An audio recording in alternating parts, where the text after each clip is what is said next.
Thank you all for the support, especially those guys who supported the channel financially. I know this part is short, but I'm sick these days. And if you are watching this manhwa for the first time, you will find a playlist with all the parts in the first comment. Sunday's regular meeting of Players Haven Cafe, that cafe that Ryu previously joined under the name Little Kotal, and the fake Black Scythe that Rio killed. A woman called Yamti appeared on with an energetic voice, and she said hello. However, unlike Yamti, the expressions of the others were far from normal. She was surprised and asked, "Huh? Why is the atmosphere like this? What's going on?" One replied, "You probably haven't heard the news, Yamti. 2 of our officers have been out of contact all this time." She said, "Really? Who are they?" Another said, "My age 30, and jam made of honey. Since we haven't heard from them since round 5, it seems they didn't survive." She said no wonder the atmosphere felt heavy. Someone died. But at the same time, she found it puzzling, as they only met through video chat. Did they really develop such strong feelings that they were mourning like this? Then she said to herself, I get it. They're just acting, right? Trying to impress the chairman. The founder of the cafe, known as the chairman, was undoubtedly the top dog. And in corporate life, it was only natural to cater to your superior's emotions. And that the chairman had genuinely shown sorrow every time a player died. Then she said to herself, well, I can't lose in that regard. After that, Yamti activated her female tears, and she said while crying, what should we do? My age 30 and jam made of honey. Sniff. One said, don't cry, Yamti. If Yamti cries, I feel like I'll start tearing up too. The officers in the chat room sympathized with Yamti's tears. Men, this is the power of a woman's tears. Then she said to herself, sly bunch. Look how they stick together at a time like this. Well, humans are naturally sly. The chairman entered. He cast a surprised glance at the people before him and said, what's happening? Why is everyone in tears? Seizing the opportunity, Lost Yak quickly reported, his tone incisive, and as anticipated, the chairman covered his face, displaying a somber reaction. This was his usual response whenever a player met their demise, and he said, why is something like this happening? But we're fortunate that the others have survived. Then he sighed and said, by the way, it seems incidents like this keep happening. Our officers have been reduced to 6. One said, Chairman, why don't we recruit new officers now? He said, I'd like to, but don't we lack suitable talent? The candidates who applied last time haven't even been in touch. He was referring to the 3 officer candidates, including the fake Black Scythe. Then Lost Yak asked, did those interviewees still haven't been in touch? Chairman said, yes, I've called them several times, but no answer. One added, could it be they didn't survive in round 5? Chairman said, while we don't know about the other 2, Black Scythe is still alive. Didn't you see the results of round 5? He passed as first place. Another asked, then why did Black Scythe apply and then go MIA? Chairman replied, I have no idea. Then one said, could they be trying to deceive us? Or maybe Black Scythe wasn't the real one from the beginning. The reason there's been no contact is because they died in round 5. Chairman, after thinking for a moment, said, a scammer. That actually makes sense. But suddenly one said, well, there's no way a guy like Black Scythe would want to join a cafe like this. This person momentarily realized their slip of the tongue and closed his mouth. However, the chairman's expression had already chilled, and he said, did you just say, this kind of cafe? What's wrong with our cafe? Our cafe plays a pioneering role in this new era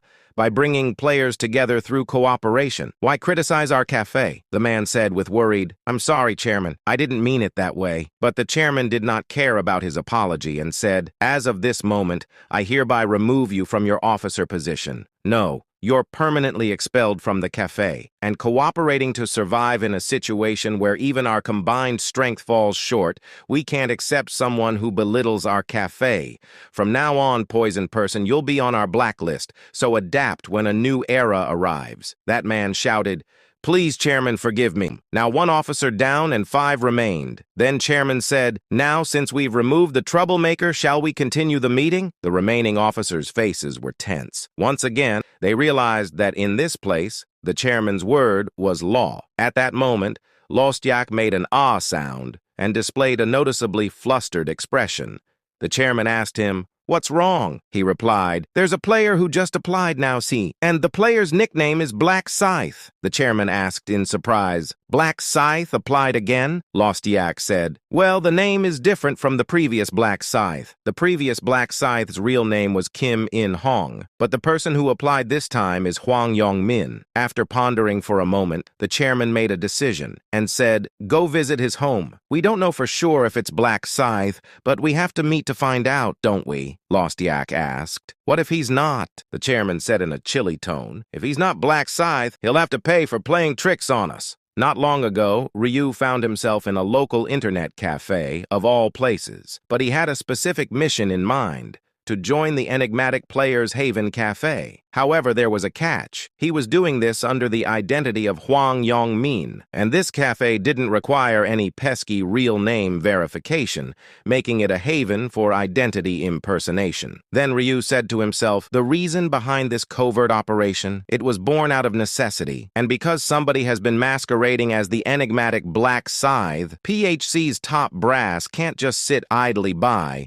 Then Ryu mused and said, "My grand plan was to use Hwang Yong-min as bait to draw out the PHC executives. Choosing the nickname Black Scythe was no arbitrary decision. Ryu believed it would grab more than just attention. It would potentially serve as an entry point to confirm Black Scythe's authenticity through an interview, perhaps even a visit to Hwang Yong-min's residence. That's why he had meticulously listed Hwang Yong-min's home address when signing up, right down to the villa's plot number and unit details. And he smirked, confident in his tracking skills, which could unveil anyone's, and said, "Wherever these guys go, they're in my palm." Whereabouts. This was one of the perks of being a player in this realm. While Ryu could understand the cafe executives' power-hungry drive, he vehemently disagreed with their methods. In their quest for supremacy, they forced members to commit murder, shunned regular folks, and treated them like slaves. Their actions were causing a dangerous rift between the general public and players, a division that could ultimately lead to societal collapse. This was precisely why Ryu felt compelled to act. He believed that the cafe villains, who could be considered the architects of this impending chaos, needed to be eliminated. However, he also saw an opportunity to harness the might of the cafe rather than dismantle it. Ryu also thought that Players Haven Cafe is too valuable to be eliminated. Though it was still in its infancy,